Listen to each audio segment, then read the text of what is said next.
found it very difficult to find exactly the right thickness of veneer to fit back in there. So I said, what'll happen if I move it back a little bit, make it a little smaller? What I found was when I moved the drill away from the edge of the piece, the veneer fit better. I was making less than a semicircle, so I called them semicircles. Very original.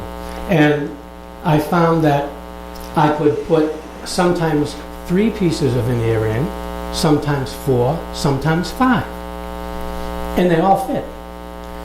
So the further away you get from a full semicircle, the more forgiving the structure is. And that happens because when you cut a semicircle, a circle, and then cut it in half, and then take that piece and put it back in, if the veneer is too thick, it binds up on the outside corners. It binds up here and here. If it's too thin, it binds at the bottom. So I said, okay, if I can make this, the center point further back a little bit, that'll be less than a semicircle and it'll work. Now what I had done, I took a board and I just cut it with a hole saw, and then I ripped it in half right down the middle. Then I took the piece I took out of there, cut that in half, and tried to put it back together. I had a really difficult time doing it. So I took the piece with the cutout in it, and I ripped it again to make it a little smaller. And then the piece fit right in. So what I'm saying is, the further away you get from a full semicircle, the easier this is to work with. All right, what I'm going to do now, I'm going to turn this on, and I'm going to saw this wedge that I just made and form 2 pieces from it.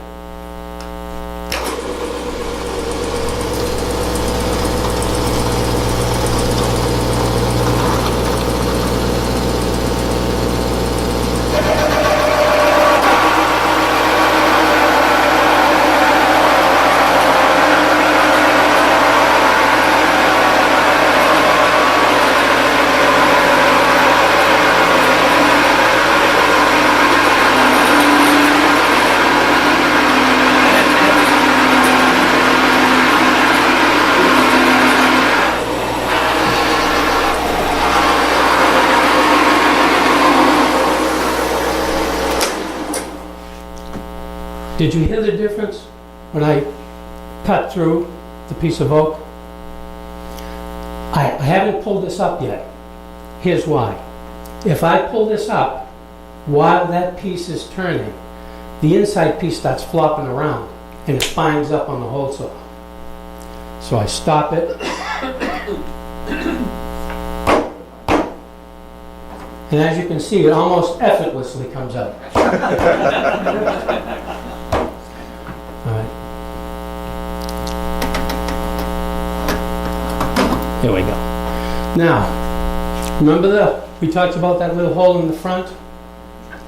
Just reach over. This piece lifts out.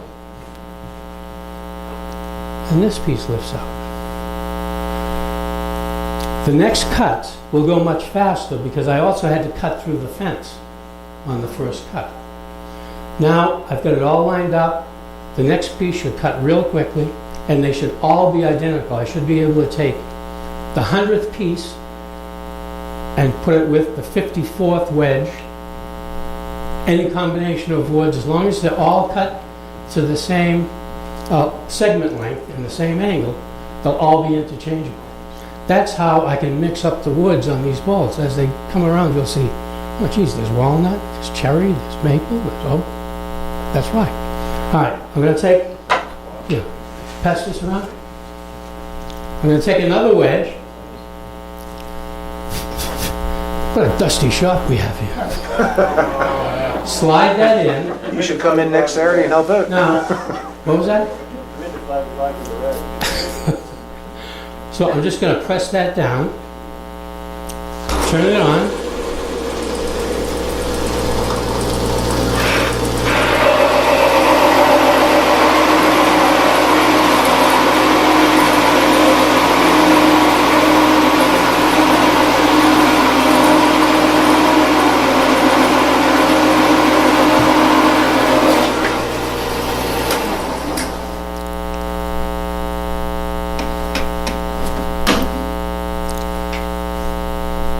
basically you're just taking up the circumference of the saw blade right here. The curve, yes. Yeah, the curve. Yeah, so the veneer that we put in here when we reassemble it is to replace the kerf made by the saw blade. Think of this not as drilling, but as sawing. One of the things you absolutely have to do if you do this is secure the column so it doesn't rotate, so the table doesn't rotate. If you do not, as you cut this, the saw is going to pull the piece of wood this way and pull the whole table and everything. It'll be a small difference, but it's going to be a difference. So I found that out the hard way. So here's the second one, and all you have to do to prepare this for gluing is just sand this edge a little bit, just to get rid of all the crap, because you don't want that fuzz in your glue when you reassemble it. I'm going to cut one more, and then I'm going to assemble. Yeah. They need to get a real good quality tool saw, like a light metal tool saw, or Yeah. I use Lennox, a Lennox brand, and it works very well. This is one I've had for 20 years, and it's dull, but it works. And the cut is reasonably good. Yeah? So what size is it? that's a 3-inch. Can you use other sizes? Oh yeah, you can use any size you want. I use 3-inch because this is 3.41 inches across the segment length. So it has to be smaller than 3.41. Otherwise, it's your way out here, you've got no edge left.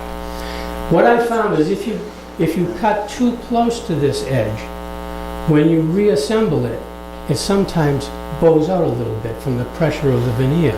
And when you go to assemble it, you have to clean that edge up again. You have to re-square it before you glue it together. This seems to work out well. And as long as it's centered correctly, you'll have the same distance here and here. I'm sorry, the camera here and here. And so it's right centered in the middle of the wedge. Now, sometimes you might want to make kind of an artistic statement and use a slightly smaller hole saw and move it over closer to one side and leave a long space over here. And when you glue them together, put the two short edges together and the two long edges together, and it just makes it look a little different. All right. So we've cut a couple of, I'm going to do one more and then I'm going to glue it up. When you're pushing down on this, you have to push down evenly because it's a very snug fit. There we go.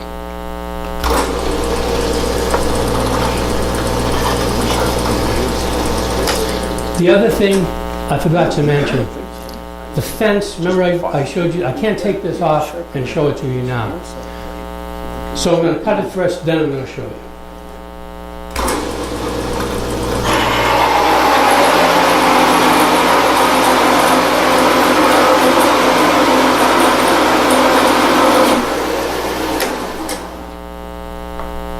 Peter, can you sharpen the teeth on the drill? Yes. You can, how do you, just by hand? Yeah, with a diamond file or a file. All right, so I'm going to take this.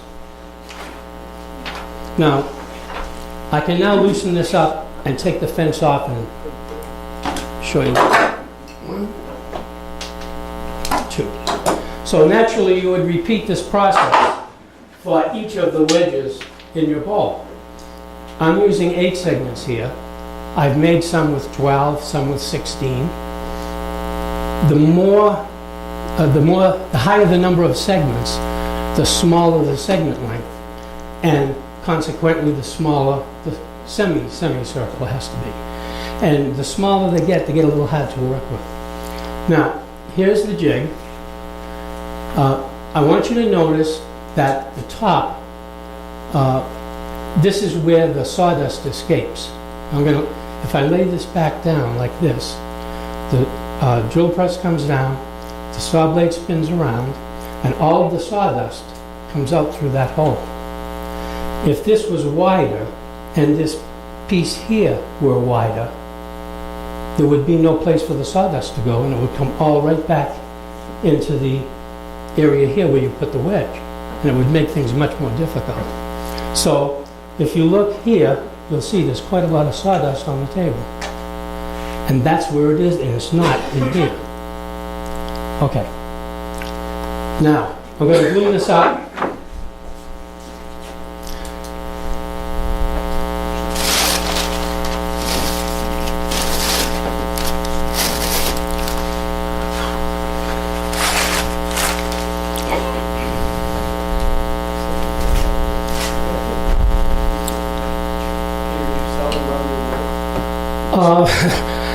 You know, I don't like letting go.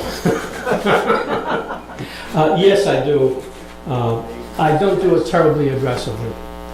You know, I like designing them and making them. For me, it's not a money-making issue. It's just, you know, what I love to do. So from a design perspective, Peter, I noticed the bowls are very similar because of your pattern and stuff like that. But let's say you wanted to have, let's say, an angle coming in on your bowl, more like a vase, or just to shape it like we normally shape our bowls. How do you then coordinate doing your scallop to, let's say, a different size than what you're using now? Okay. The size of the semicircle, the scallop, is determined by the segment length of the piece it's in. Okay. Now, I tried with reasonable success using more segments and cutting 2 or 3. The complication I had was as you have to do it after the ring is assembled. And when you put, I'm going to hold this up so that you can see. If I put the drill, now picture this laying down on the drill press. If I use this as my center point and I'm cutting a scallop like this, this here becomes way more than half the circle because of the angles that these are at. And I found it very difficult to try and glue them back together again. It worked, but it was really difficult. Yeah. Now, all right, so what I'm going to do, I've just sanded this lightly to remove the fuzz. I'm going to take, when you do this, you have to have a sponge, a wet sponge.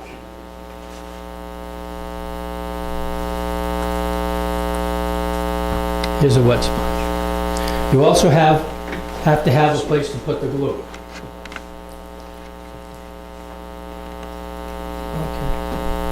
Okay. And you have to have a brush to spread the glue.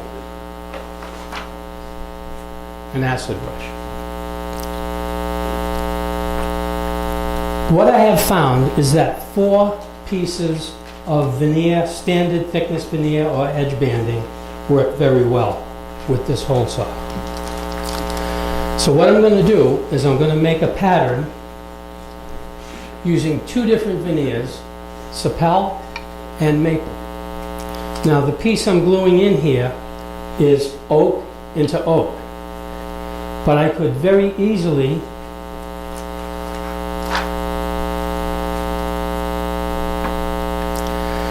substitute Meranti